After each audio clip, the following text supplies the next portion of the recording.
Welcome to Sports Ethics, a documentary produced by Levi Banner, Dave Dillon, Charlie Ebesmeyer, Drew Finch, Jacob Hellering, and Drew Leinig. In this documentary, we will discuss the ethical choices a referee might face when pressured by athletes to fix a game. First, we will hear from Noah Brinkman, a Mizzou Rec Sports official who has experience being a referee. What do you consider to be unethical as a referee when it comes to officiating? I think something becomes unethical when it becomes unfair and knowingly unfair.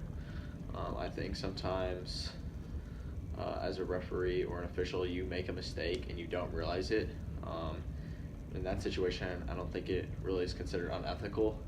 But if you knowingly do something wrong or make a decision that you know is wrong to maybe benefit one team or another, that's probably when it becomes unethical.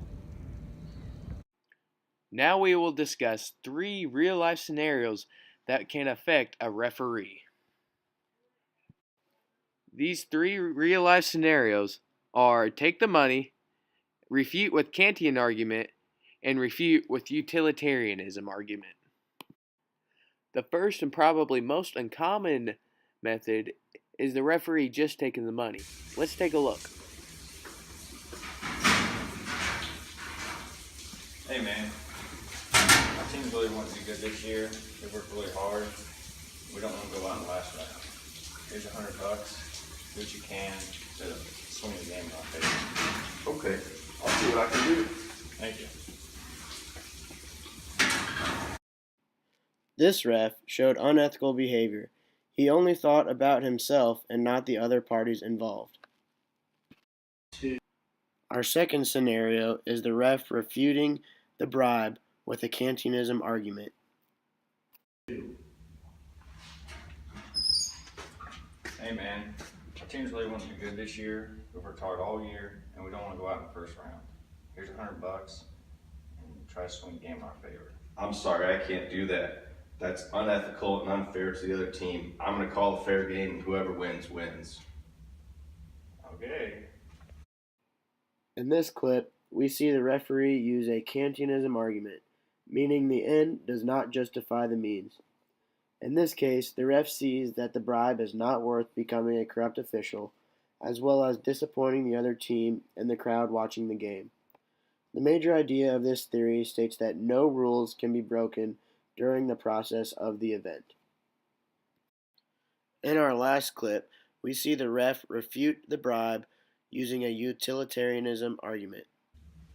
Hey man, our teams really want to do good this game. We worked hard all year, and we don't want to go out in the last round. Here's $100. Try to swing the game in our favor. I can't do that. The other team has worked just as hard, and they've came just as far. Whoever wins, wins, and I could lose my job, so I can't do that. In this clip, we see the referee use a utilitarian argument, meaning the end does justify the means. The result of the ref's decision justifies him not taking the bribe.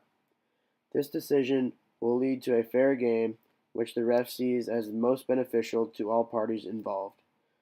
The major idea of this theory is all determined by the outcomes.